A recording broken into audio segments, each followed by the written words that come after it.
वर्णिवेशरमणीयदर्शनं मन्दहासरुचिराननाम्बुजं पूजितं सुरनरोत्तमैर्मुदा धर्मनन्दनमहं विचिन्तये। अस्मद्गुरुसमारम्भां नाथयामुनमध्यमां लक्ष्मीवल्लभपर्यन्तां वन्दे गुरुपरम्परां वन्दे गुरुपरम्परा। सहजानंद स्वामी महाराजनी जय, श्री नारायण मुनिदेवनी जय, श्री राधा राधा विहारी लालनी जय।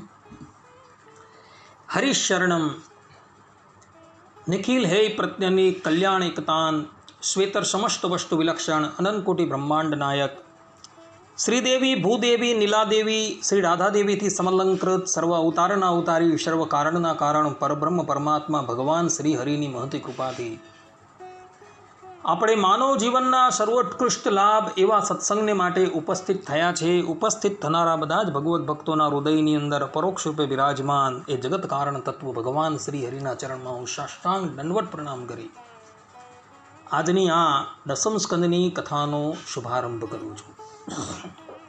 ભક્તો, ગયા વખતની દસમ સ્કંદની કથાની અંદર આપણે દસમ સ્કંદના 20મા અધ્યાયની અંદર સુખદેવજી મહારાજ પરીક્ષિતની સન્મુખ જે વર્ષા ઋતુ અને શરદ ઋતુનું વર્ણન કરે છે અને એના દ્વારા જે ધર્મનો ગૂઢ બોધ એને કરાવે છે તેનું વર્ણન આપણે શ્રવણ કરતા હતા। આજે પુનઃ એ જ કથાને આપણે આગળ વધારીએ છીએ। સુખદેવજી મહારાજ કહે છે, નર રાજો નૃપચ્છન્ન સ્વજ્યોત્સ્ના રાજીતૈર્ગણૈઃ અહમ મત્યા ભાષિતયા સ્વભાવાશા પુરુષો યથા। અર્થાત કે જો કે ચંદ્રમાની ધવલ ચાંદનીથી વાદળો દેખાતા હતા છતાં પણ તે વાદળોએ ચંદ્રમાને ઢાંકીને શોભાહીન બનાવી દીધો હતો, જેમ પોતાના ચૈતન્ય પ્રકાશથી પ્રકાશિત અહમ બુદ્ધિ જીવને પ્રકાશિત થવા દેતી નથી। જીવાત્માનું સહજ સ્વાભાવિક સ્વરૂપ જે છે એ કોટી કોટી સૂર્ય અને ચંદ્રમાના પ્રકાશ જેવું છે। ભગવાન સ્વામિનારાયણે પણ આ વાત વચનામૃતમાં કહેલી છે। પરંતુ અનાદિકાળની અજ્ઞાનરૂપી માયા એ જીવની ઉપર એવી રીતે આવૃત થઈને રહેલી છે કે એને લઈને જીવાત્માનો સ્વાભાવિક જે પ્રકાશ સ્વરૂપ જે છે એ અનુભવમાં આવતું નથી। જે પ્રમાણે વર્ષા ઋતુની અંદર વાદળો છે એ સૂર્ય અને ચંદ્રને ઢાંકી દે છે અને જેને લઈને એનો સહજ રૂપે જે પ્રકાશ છે એ જેવો જોઈએ તેવો ધરાતલની ઉપર આવતો નથી, તે જ પ્રમાણે આ માયા જે છે એ જીવાત્માના સ્વરૂપને ઢાંકી દે છે।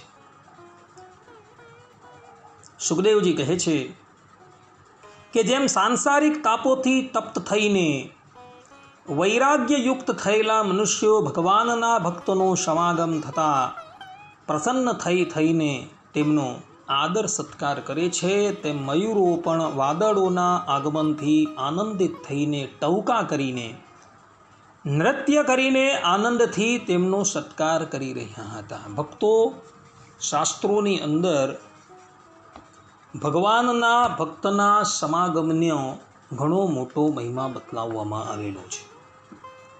ભગવાન શ્રી કૃષ્ણ શ્રીમદ ભાગવતના એકાદશ સ્કંધની અંદર 12મા અધ્યાયના 1, 2 અને 3 શ્લોકની અંદર ઉદ્ધવજીને કહે છે, ન રોધયતિ મામ યોગો ન સાંખ્યમ ધર્મ એવ ચ न स्वाध्यायस्तपस्त्यागो नेष्टापूर्तम न दक्षिणा વ્રતાની યજ્ઞ છંડાંશી તીર્થાની નિયમાયમઃ યથા વરુંદે સત્સંગ સર્વસંગા પહોહિમામ સત્સંગેન હિ દૈતેયા યાતુ ધાના મૃગા ખગા ગંધર્વાપ્સરસો નાગા સિદ્ધાશ્ચારણ ગુહ્યકઃ. અર્થાત ભગવાન કહે છે કે હે પ્રિય ઉદ્ધવ, સત્સંગનો મહિમા ખૂબ અદ્ભુત છે. આ ખૂબ જ શ્રેષ્ઠ સાધન છે. મારો ભક્ત જે રીતે સત્સંગ દ્વારા મને પ્રાપ્ત કરી શકે છે એવું બીજું કોઈ પણ સાધન નથી. આજે યોગ, સાંખ્ય, ધર્મ, સ્વાધ્યાય, તપ, ત્યાગ, ઇષ્ટાપૂર્ત કર્મ અર્થાત કે ઇષ્ટ એટલે યજ્ઞ યાગ કરાવવા અને પૂર્ત એટલે વાવ અને કૂવા ઇત્યાદિ જે ખોદાવવા તે કર્મ, દક્ષિણા, વ્રત, યજ્ઞ, વેદોના રહસ્યમય મંત્રો, તીર્થ, નિયમ, યમ વગેરે જેટલા પણ સાધનો છે તેમાંથી સરળતાથી મારી પ્રાપ્તિ થઈ શકતી નથી જેટલી સત્સંગથી થાય છે. કેમ કે સત્સંગથી બધા પ્રકારની આસક્તિ નષ્ટ થઈ જાય છે. આસક્તિ નાશ થવાથી ભક્તની મારામાં ભક્તિ પ્રબળ થાય છે અને તે મને સરળતાથી પ્રાપ્ત કરી શકે છે. હે નિષ્પાપ અર્જુન, પ્રત્યેક યુગમાં સત્સંગ દ્વારા દૈત્ય, રાક્ષસ, પશુ, પક્ષી, ગંધર્વ, અપ્સરા, નાગ, સિદ્ધ, ચારણ, ગહ્યક અને વિદ્યાધરોને મારી પ્રાપ્તિ થઈ ચૂકી છે. આ પ્રમાણે ભગવાન શ્રી કૃષ્ણએ પોતાના સ્વમુખે સત્સંગનો મહિમા બતલાવેલો છે. એટલે જ્યારે ભગવાનના એ પ્રેમી ભક્તોનો સંગ થાય છે ત્યારે ભગવાનના ભક્તો જે છે એ અતિશય આનંદિત થઈ જાય છે કે હવે અમારી અંદર રહ્યા સહ્યા જે દુર્ગુણો જે છે એ પણ હવે નિવૃત્ત થઈ જશે. ભગવાન સ્વામિનારાયણ પણ વચનામૃતની અંદર ગધડા પ્રથમના 44મા વચનામૃતમાં કહે છે કે સત્પુરુષોનો જે પ્રસંગ એ જ પરમેશ્વરને વિશે દ્રઢ પ્રીતિ થયાનું કારણ છે. એટલે ભગવાનના ભક્તોનો સંગ જેને પ્રાપ્ત થઈ જાય છે એને જ ભગવાનની અંદર પ્રીતિ જે છે એ વૃદ્ધિ પામે છે. ભગવાન સ્વામિનારાયણ ગધડા પ્રથમના 21મા વચનામૃતમાં કહે છે, અને દિવસે દિવસે ભગવાનનો અતિશય મહાત્મ્ય જણાય તેને અર્થે સાધુનો સંગ નિરંતર રાખવો જોઈએ. અર્થાત કે ભગવાનનું મહાત્મય જાણવાને અર્થે સંતોનો સમાગમ કરવો જરૂરી છે. કેટલાક લોકો ભગવાધારીને સાધુ માને છે. એવું નથી. જનક છે, અંબરીશ છે, એ લોકો ગ્રસ્ત હોવા છતાં પણ એ લોકો સાધુ હતા. સાધુનો અર્થ કોષની અંદર સજ્જન પુરુષ કરેલો છે, જેનું જીવન સદાચારમય હોય એ જ વાસ્તવની અંદર સાધુ છે. માટે ભક્તો એવા જે ભગવાનના પ્રેમી ભક્તો છે એનો સંગ અવશ્ય કરજો, તો તમારી અંદર જે પણ કંઈ દુર્ગુણો હશે એ બધા જ દુર્ગુણો એ નષ્ટ થઈ જશે. માટે ભગવાનના ભક્તોનો સંગ અત્યંત જરૂરી છે. સુખદેવજી મહારાજ કહે છે કે જે વૃક્ષો જેઠ અને અષાઢ મહિનામાં સુકાઈ ગયા હતા તે હવે તેમના મૂળિયાથી જળ પીને પાંદડા, ફૂલ અને ડાળીઓથી ખૂબ જ સોહામણા લાગે છે, સજી ધજી ગયા છે. જેમ સકામ ભાવે તપ કરવાવાળા પહેલાં તો દુર્બળ થઈ જાય છે, પરંતુ કામના પૂરી થયેથી ફરીથી હૃષ્ટપુષ્ટ થઈ જાય છે. રાવણ, કુંભકર્ણ, હિરણ્યકશુપ, હિરણાક્ષ, તાળકાસુર આ બધાના દ્રષ્ટાંતો છે. જે લોકોએ સિદ્ધિની કામનાથી એટલું ભયાનક તપ કરેલું હતું કે બ્રહ્માજીએ પણ એમને મનોવાંછિત વર આપીને સંતુષ્ટિ પમાડવી પડેલી હતી. તુલસીદાસજી જે છે એ રામચરિત માનસની અંદર આ બાબતનો ખુલાસો કરે છે કે બ્રહ્માજી જાણે છે કે હું આ અસુરોને વરદાન આપીશ તો એ વરદાનનો ગલત ઉપયોગ કરવાના છે. છતાં પણ બ્રહ્માજી એ લોકોને વરદાન કેમ આપે છે? તુલસીદાસજી કહે છે કે બ્રહ્માદિક દેવતાઓ જે છે ને એની તપસ્યાથી ભય પામી જાય છે, એની ભક્તિથી ભય પામી જાય છે. કારણ કે એ લોકોની તપસ્યા એટલી બધી ઉગ્ર હોય છે કે જો એને વરદાન આપવામાં ન આવે ને તો એના તપના પ્રકાશથી, એના તપના તેજથી, એના તપની ઉષ્માથી સમસ્ત બ્રહ્માંડ જે છે એ બળીને ભસ્મ થઈ જાય. એટલે માટે બહુબ્રહ્માદિક દેવતાઓ જાણવા છતાં પણ એ લોકોને વરદાન આપવા માટે આવે છે. આ એનું કારણ તુલસીદાસજીએ રામચરિત માનસની અંદર બતાવેલું છે. તો એ લોકોને પોતાનું વરદાન પ્રાપ્ત થઈ જાય એટલે એ લોકોએ તપસ્યા કરીને જે પોતાનું શરીર કુશ કરી દીધેલું હતું એ મનોવાંછિત વરદાનની પ્રાપ્તિ થતાં એ શરીર પુનઃ હૃષ્ટપુષ્ટ થઈ જાય છે. સુખદેવજી મહારાજ કહે છે, વર્ષા ઋતુમાં ઇન્દ્રની પ્રેરણાથી મુસલધાર વરસાદ થાય છે. તેથી ખેતરોની અને તળાવોની પાળો તૂટી જાય છે. તેમ કલિયુગમાં પાખંડીઓના જાત જાતના મિથ્યા સંપ્રદાયોથી વૈદિક માર્ગની મર્યાદા ઢીલી પડી જાય છે. સંપ્રદાય વિશે આગળના પ્રવચનોની અંદર હું તમને વિશેષપણે બધું સમજાવી ચૂકેલો છું. કળિયુગની અંદર મનોકલ્પિત ગુરુ પરંપરાઓ ઊભી કરી લોકો નવા નવા સંપ્રદાયો જે છે એ પ્રગટ કરશે. પરંતુ સનાતન ધર્મની અંદર શાસ્ત્રોમાં બતાવેલા પ્રમાણે 4 વૈષ્ણવોના સંપ્રદાય છે અને એની પેટા શાખા છે.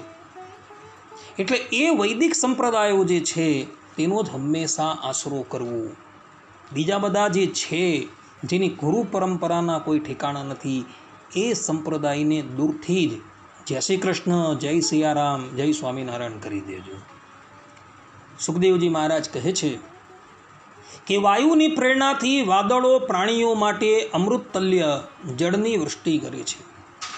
જેમ બ્રાહ્મણની પ્રેરણાથી ધનવાનો દાન દ્વારા ગરીબોની અભિલાષા પૂર્ણ કરે છે. ભક્તો ધનની 3 ગતિ છે: દાન, ભોગ અને નાશ.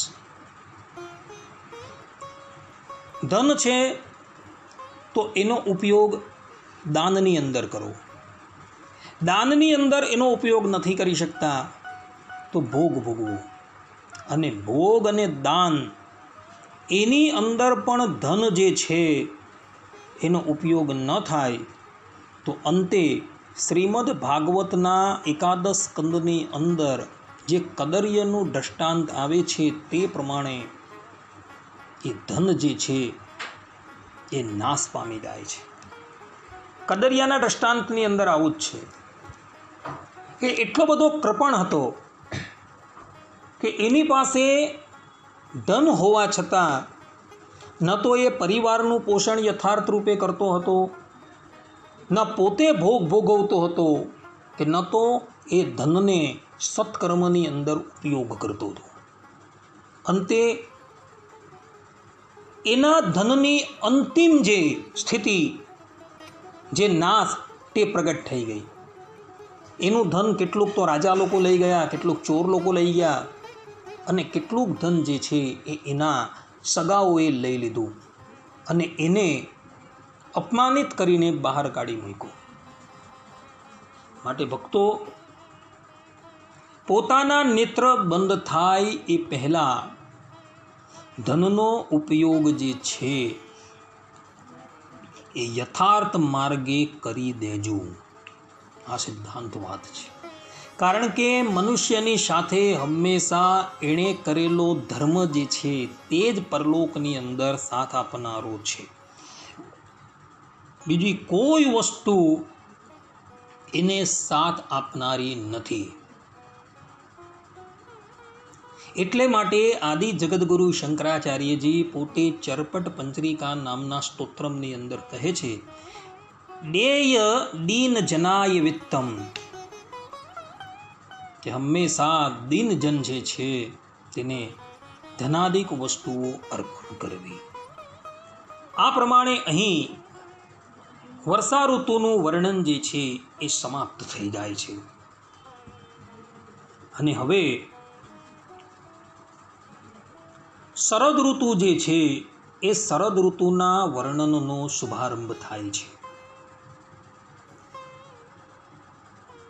સુખદેવજી મહારાજ કહે છે કે આ પ્રમાણે રામ અને શ્યામ ખૂબ આનંદપૂર્વક વ્રજમાં નિવાસ કરી રહ્યા હતા. ત્યારે વર્ષા ઋતુ ગઈ અને શરદ ઋતુ આવી. હવે આકાશ સ્વચ્છ થઈ ગયું, જલ નિર્મલ થઈ ગયું અને વાયુ બહુ જ ધીમી ગતિએ વહેવા લાગ્યું. શરદ ઋતુમાં કમળોના ઉત્પન્ન થવાથી જળાશયોના જલ સ્વચ્છ બની ગયા. જેમ કોઈ યોગ ભ્રષ્ટ પુરુષ યોગમાંથી ભ્રષ્ટ થાય છે અને પુનઃ યોગ સાધનાથી એ સ્વચ્છ બની જાય છે. તે જ પ્રમાણે જલાશયો જે છે, જે વરસાદ પડવાથી અતિશય મલિન થઈ ગયા હતા, એ વર્ષા ઋતુ પૂર્ણ થતાં પુનઃ સ્વચ્છ થઈ ગયા. ભક્તો, સાધકના માર્ગની અંદર હંમેશા વિઘ્ન જે છે એ આવતા હોય છે. દેવતાઓ પણ છે ને એ સાધકના માર્ગની અંદર વિઘ્ન ઉત્પન્ન કરે છે. વિશ્વામિત્રનું દૃષ્ટાંત તમારી સન્મુખ છે. કુંડુ ઋષિનું દૃષ્ટાંત તમારી સન્મુખ છે, કે જેની તપસ્યાથી અતિશય ટ્રસ્ટ થયેલા દેવરાજ ઇન્દ્રએ અપ્સરાઓને મોકલી એમને તપસ્યામાંથી ભ્રષ્ટ કરાવેલા હતા. પરંતુ જ્યારે એમને સત્ય જ્ઞાન થાય છે ત્યારે એ અપ્સરાઓનો ત્યાગ કરીને પુનઃ પોતાની તપસ્યાની અંદર આરૂઢ થઈ જાય છે. માટે સાધકના માર્ગની અંદર જે વિઘ્ન આવે એ વિઘ્નથી સાધકે ક્યારેય પણ ભય નથી પામવાનો, પરંતુ પોતાના માર્ગની ઉપર ભગવાન ઉપર વિશ્વાસ રાખી, ભગવાનનો સહારો રાખી હંમેશા ચાલતા જ રહેવાનું છે. તો એવા સાધકને પરમાત્મા અવશ્ય સહાય કરે છે. સુખદેવજી મહારાજ કહે છે, શરદ ઋતુએ આકાશના વાદળો, વર્ષા ઋતુમાં પેદા થયેલા વધારાના જંતુઓને, પૃથ્વી પરના કાદવને અને જળના મેલને નષ્ટ કરી દીધો. જેમ ભગવાનની ભક્તિ બ્રહ્મચારી, ગ્રહસ્થ, વાનપ્રસ્થ અને સંન્યાસીઓના બધા પ્રકારના દુઃખો અને અનિષ્ટોનો તુરંત નાશ કરી દે છે. ભક્તો, ભગવાનની ભક્તિ જે છે ને એ ચારેય આશ્રમના લોકોએ કરવાની છે. એવું નથી કે એક જ આશ્રમના અર્થાત કે સંન્યાસ આશ્રમના લોકોએ ભગવાનનું અખંડ ભજન કરવાનું છે, એવું નથી. ચારેય આશ્રમના લોકોએ ભગવાનની ભક્તિ કરવાની છે, કરવાની છે અને કરવાની છે. અને શાસ્ત્રોની અંદર એ ભક્તિવાળાને જ સર્વોત્તમ બતાવેલો છે. ભગવાન સ્વામિનારાયણ વચનામૃતની અંદર પ્રથમના 31મા વચનામૃતમાં કહે છે કે જે ભક્તિવાળો છે તે જ શ્રેષ્ઠ છે. આ ઉપરાંત પંચાળાના બીજા વચનામૃતની અંદર ભગવાન સ્વામિનારાયણ કહે છે કે ભગવાનની જે ઉપાસના, ધ્યાન અને ભક્તિ તે નિરંતર કરવા, એ પરબ્રહ્મ પરમાત્માની જ ભક્તિ કરવી, બીજા કોઈની ન કરવી, એવું પંચાળાના 7મા વચનામૃતમાં ભગવાન પોતે કહે છે. મધ્યના 10મા વચનામૃતની અંદર ભગવાન સ્વામિનારાયણ કહે છે કે ભક્તિને વિશે દૈવત ઘણું છે. એવી જે ભક્તિ તે તો મહાદુર્લભ છે, અને 1-2 જન્મને સકૃતે કરીને એવી ભક્તિ ન આવે. એ તો અનેક જન્મના જ્યારે શુભ સંસ્કાર ભેગા થાય છે ત્યારે તેને ગોપીઓના સરખી ભક્તિ ઉદય પામે છે, અને એવી ભક્તિ તે જ પરમપદ છે. ભક્તો, ભગવાન જે છે ને એ મુક્તિ આપી દે છે, પરંતુ ભક્તિ ક્યારેય પણ આપતા નથી. શ્રીમદ ભાગવતની અંદર 5મ સ્કંદની અંદર ઋષભદેવજીના પ્રસંગની અંદર આ વાત ભગવાને પોતાના શ્રીમુખે કહેલી છે. મુક્તિ દદાતી કરહી ચિત ન ભક્તિ યોગ. અર્થાત કે ભગવાન જે છે એ સાધકને મુક્તિ અર્પણ કરી એક બાજુ નીકળી જાય છે, પરંતુ ભક્તિ જે છે એ આપતા નથી. કેમ? કારણ કે ભક્તિ આપે ને તો ભગવાને બંધનમાં આવી જવું પડે, અને પછી વ્રજની ગોપિકાઓ એમને આદેશ આપે કે લાલા, થોડું માખણ જોઈતું હોય, થોડી છાશ જોઈતી હોય તો તારે થોડી વખત નૃત્ય કરવું પડશે. અને લાલો જે છે એ નૃત્ય કરે, અને વ્રજની ગોપીઓ પછી એને છાશ આપે, માખણ આપે. એટલે જ માટે આપણા મુક્તાનંદ સ્વામીએ કહ્યું છે, વ્રજ વનિતા કર તાળી બજાવે, નટવર ઠઈ ઠઈ નાચે. વ્રજની ભામિનીઓ જે છે એ તાળી વગાડે છે, અને નટવર જે લોકોને નૃત્ય કરાવે છે એ પોતે એની તાળીની ઉપર અલ્પ માખણ મિશ્રી માટે અને છાશ માટે નૃત્ય કરે છે. માટે ભક્તો, ભગવાન જે છે એ ભક્તિ આપતા નથી. તસ્યૈ સર્વથા ભક્તિ કર્તવ્યા મનુજૈર ભુવિ. ભગવાને પણ આ શિક્ષાપત્રીના શ્લોકની અંદર ભક્તિને જ કલ્યાણકારી કહેલી છે.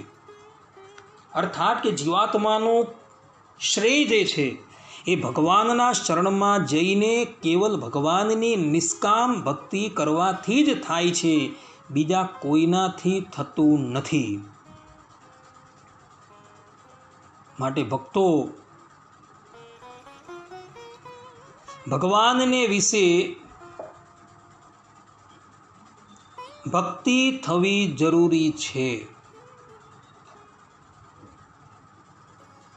કોઈ એમ કહે કે આપણે તો ભગવાનના શરણમાં જતા રહ્યા, પછી આપણે ભક્તિ કરવાની શું જરૂર? તો એને કહેવાનું કે ભક્તિની અંદર એવો સ્વાદ છે ને કે શરણાગતે ભક્તિ નથી કરવી તો પણ એ ભક્તિની અંદર લાગી જાય છે. એટલો એની અંદર આસ્વાદ છે. માટે ભક્તો, શાસ્ત્રોની અંદર જે 9 પ્રકારની શ્રવણમ કીર્તનમ, એ 9 પ્રકારની જે ભક્તિ કહી છે તેમાંથી કોઈ પણ એક ભક્તિ દ્વારા તમારું મન જેની અંદર સ્થિર થાય એ ભક્તિ તમે અવશ્ય કરજો. ભક્તિનો અર્થ એવો નથી કે એક સ્થાનક પર બેસીને ભગવાનનું ધ્યાન કરતા રહેવું, કે ભગવાનનું સ્મરણ કરતા રહેવું, એવું નથી. જેની અંદર ભગવાનનો સંબંધ થઈ જાય એને ભક્તિ કહેવામાં આવે. આચાર્ય મહાપ્રભુ શ્રી વલ્લભાચાર્યે જે 3 પ્રકારની ભક્તિ માની છે, તનુજા, વિત્તજા અને માનસી. તનુજા એટલે જે તનથી સેવા કરવામાં આવે, આ તન દ્વારા પરમાત્માની કોઈ પણ પ્રકારે સેવા કરવામાં આવે એને તનુજા કહેવાય છે. વિત્તજા, અર્થાત કે ધનથી ભગવાનની સેવા કરવામાં આવે એને વિત્તજા કહેવાય છે. અને માનસી અર્થાત કે ભગવાનનું અખંડ ધ્યાન કરવું અથવા તો પ્રેમથી ભગવાનની મન દ્વારા કલ્પના કરવામાં આવેલા ઉપચારથી સેવા કરવી એને માનસી પૂજા કહેવામાં આવે છે. જેમ આપણા સંપ્રદાયની અંદર પર્વતભાઈ કરતા હતા, તથા રામાનંદ સંપ્રદાયની અંદર જયમલ રાઠોડ કરતા હતા. તો એ પ્રમાણે જે માનસ ઉપચારોથી ભગવાનનું પૂજન કરવું એને માનસી પૂજા કહેવાય છે. ભક્તો, આ માનસી પૂજા છે ને એ સર્વોત્તમ પૂજા છે. ભગવાન સ્વામિનારાયણે ગધડા મધ્ય અંત્યના 23મા વચનામૃતમાં માનસી પૂજા કેવી રીતના કરવી એની રીત બતાવેલી છે. ત્યાંથી તમે જોઈ લેજો અને એ પ્રમાણે માનસી કરજો. માનસી પૂજા દરેકે કરવાની છે. આચાર્ય વલ્લભાચાર્યજીએ, એમના પુત્ર ગોસાઈજીએ પણ માનસી પૂજા દરેક વૈષ્ણવોએ કરવી એવું પ્રતિપાદન કરેલું છે. એમના ગ્રંથોની અંદર આ વાત લખાયેલી છે. દરેક સાધકોએ કરવાની. અમરીશ રાજા જે હતા, જેનો કાળ તો કેટલો બધો દૂર ન હતો, એ અમરીશ રાજા પણ માનસી પૂજા કરતા હતા એવું શ્રીમદ ભાગવતની અંદર 9મા સ્કંધની અંદર લખેલું છે. માટે ભક્તો, તમારી પાસે સાધનનો અભાવ હોય તો પરમ પ્રેમપૂર્વક ભગવાનને મનથી કલ્પના કરી બધી વસ્તુ જે છે એ અર્પણ કરજો. તો ભગવાન તો મનથી કલ્પના કરેલી વસ્તુઓને પણ સહજ ભાવે સ્વીકારે છે. જેમ પર્વતભાઈ સાતી હાંકતા હાંકતા માનસી પૂજાની અંદર ભગવાનને દહીં અને રોટલો જમાડતા હતા, અને જ્યારે એમના ભાઈએ જોયું કે પર્વતભાઈ તો સાતી હાંકતા હાંકતા નિદ્રાધીન થઈ ગયા છે, ત્યારે એમને જરાક ઠેબું માર્યું.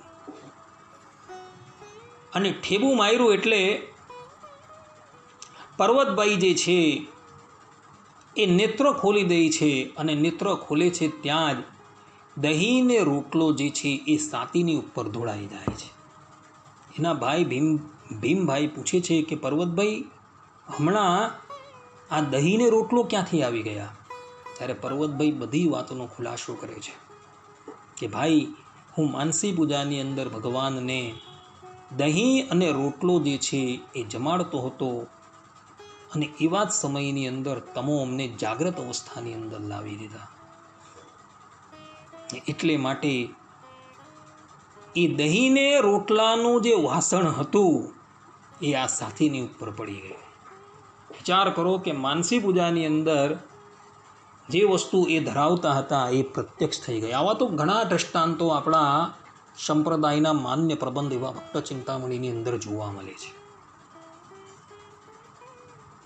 જેની અંદર કેટલાય સાધકો માનસી પૂજાની અંદર જે વસ્તુ ભગવાનને અર્પણ કરતા હતા એ પ્રત્યક્ષ પણ થઈ ગયેલી હતી. માટે ભક્તો, પરમ પ્રેમથી ભગવાનની માનસી પૂજા કરજો, આ સિદ્ધાંત વાત છે. સુખદેવજી મહારાજ કહે છે કે વાદળો પોતાનું સર્વસ્વ દાન કરીને ઉજ્જવલ ક્રાંતિથી શોભવા લાગ્યા, બરાબર એ જ રીતે કે જેમ લોક પરલોક, સ્ત્રી પુત્રો અને ધન સંપત્તિ વિશેની ચિંતા અને કામનાઓનો પરિત્યાગ કરી દેવાથી સંસારના બંધનથી છૂટેલા પરમ શાંત સંન્યાસીઓ શોભે છે. ભક્તો, જે ગૃહસ્થને માટે શોભાસ્પદ છે એ સંન્યાસીને માટે દુર્ગુણ રૂપ છે. ગૃહસ્થને માટે ભોગ ભોગવવા એ ઉચિત છે, પરંતુ સંન્યાસીને માટે ભોગ ભોગવવા એ અનુચિત છે. જે સંન્યાસ આશ્રમનો સ્વીકાર કરી પુનઃ ભોગની અંદર આરૂઢ થાય છે ને નારદ પરિવ્રાજકો ઉપનિષદની અંદર નારદજી કહે છે કે એ સંન્યાસી છે એ પોતાના મૃત્યુ બાદ 60,000 વર્ષ પર્યંત વિષ્ઠાનો કીડો બને છે. ભગવાન સ્વામિનારાયણ પણ વચનામૃતની અંદર કહે છે કે જે સાધુ થયો અને પછી એ ગ્રહસ્થને ભોગવવા યોગ્ય ભોગની ઈચ્છા રાખે છે તે તો ખળ ખાય છે, અર્થાત ઘાસ ખાય છે. માટે સંન્યાસીએ હંમેશા ભોગથી દૂર રહેવાનું છે અને એણે પોતાની સમસ્ત ઇન્દ્રિયો જે છે એ ભગવાનની અંદર લગાવવાની છે, તો જ એનો સંન્યાસ આશ્રમ જે છે એ પાર પડશે. અન્યથા સંન્યાસી જે છે એ દુર્ગતિને પામશે. સ્મૃતિઓની અંદર વિધાન છે કે જે સાધુ થાય છે, સંન્યાસી થાય છે અને પછી એ કોઈ સ્ત્રીની સાથે ભોગ ભોગવે છે અને એ સ્ત્રીની સાથે ભોગ ભોગવતા જે બાળક પ્રગટ થાય છે તો એ બાળક જે છે ને એ ચંડાલ કહેવાય છે અને એ સમસ્ત ધર્મ કર્મથી બહિષ્કૃત થઈ જાય છે. આ પ્રમાણેનું વિધાન મહર્ષિઓએ સ્મૃતિ ગ્રંથોની અંદર કરેલું છે. કારણ કે સંસારનો ત્યાગ કરેલા સંન્યાસી છે એ ભોગની અંદર આરૂઢ થયો છે અને આરૂઢ થયો અને પછી જો એ પ્રજા ઉત્પન્ન કરે તો એ બધી જ પ્રજા જે છે બધા જ ધર્મ કર્મથી બહિષ્કૃત કરવા યોગ્ય છે, ચંડાલ તુલ્ય છે. આ પ્રમાણે મહર્ષિઓએ ધર્મશાસ્ત્રની અંદર નિર્ણય કરેલો છે. અને સંન્યાસીએ અષ્ટ પ્રકારે સ્ત્રીઓનો ત્યાગ રાખવાનો છે, ધનનો પણ ત્યાગ રાખવાનો છે અને એ પ્રમાણે રહેતા થકા એણે પોતાનો આશ્રમ જે છે એ આશ્રમ ધર્મ નિભાવવાનો છે. સુખદેવજી મહારાજ કહે છે કે હવે પર્વતોમાંથી નીકળતા ઝરણા ક્યાંક ક્યાંક વહેતા હતા અને ક્યાંક ક્યાંક તે કલ્યાણકારી જણને નહોતા પણ વહેવડાવતા. જેમ જ્ઞાની પુરુષો યથા સમય પોતાના અમૃત તુલ્ય જ્ઞાનનું દાન કોઈ અધિકારીને કરે છે અને કોઈને નથી પણ કરતા. ભક્તો, ગુરુએ પણ જ્ઞાન જે છે એ શિષ્યને જોઈ વિચારીને આપવાનું છે. જે અયોગ્ય હોય એ વ્યક્તિને ક્યારેય પણ જ્ઞાન આપવાનું નથી. ભલે શાસ્ત્રોમાં કહ્યું છે કે એવો જ્ઞાની પુરુષ પોતાની વિદ્યાને લઈને પરલોકવાસી થઈ જાય તો કંઈ વાંધો નહીં, પરંતુ અનઅધિકારી વ્યક્તિને જ્ઞાન ક્યારેય પણ આપવાનું નથી. કારણ કે અનઅધિકારીને તમે એ જ્ઞાન આપો તો એ જ્ઞાનનો એ દુરુપયોગ કરશે. એવાઓને ક્યારેય પણ જ્ઞાન આપવાનું નથી. જેને ખરેખર બ્રહ્મ જિજ્ઞાસા હોય, જેને ભગવત તત્વની જાણવાની જિજ્ઞાસા હોય તેવા જ વ્યક્તિને જ્ઞાન આપવાનું છે.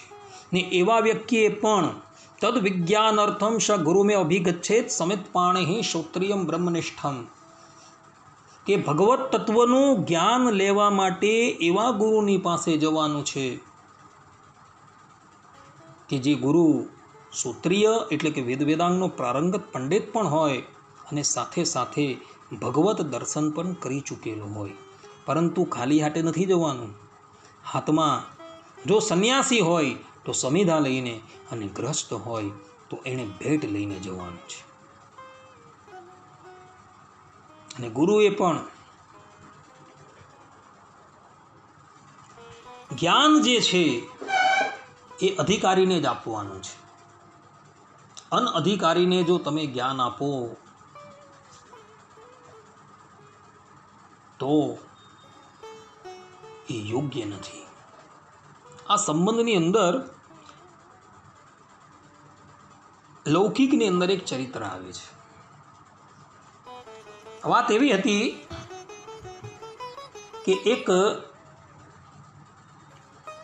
જિજ્ઞાસુ વ્યક્તિ છે, એક સાધુની પાસે જ્ઞાન લેવા માટે આવ્યું. સાધુએ કહ્યું કે ભાઈ, તું આજે નહીં કાલે આવજે. પેલા જિજ્ઞાસુએ કહ્યું કે ભલે. બીજે દિવસે જ્યારે એ જ્ઞાન લેવા માટે ગુરુ પાસે આવતો હતો, એ જ પહેલાં આ ગુરુએ પોતાના આશ્રમની અંદર એક વાસિંદુ વાળતી સ્ત્રીને કહ્યું કે હમણાં એક યુવક આવશે ને, તો એ યુવકની ઉપર આ કચરાની ટોપલી જે છે ને એ તું નાખી દેજે.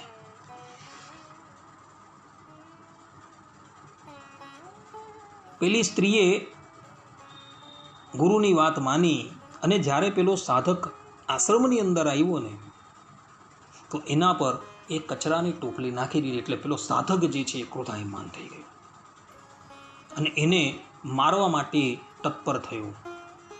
અને પછી પોતાના કપડાને સાફ કરી પેલા ગુરુ પાસે ગયો. ત્યારે ગુરુએ કહ્યું કે ભાઈ, હવે 1 વર્ષ રહીને તું મારી પાસે જ્ઞાન લેવા માટે આવજે.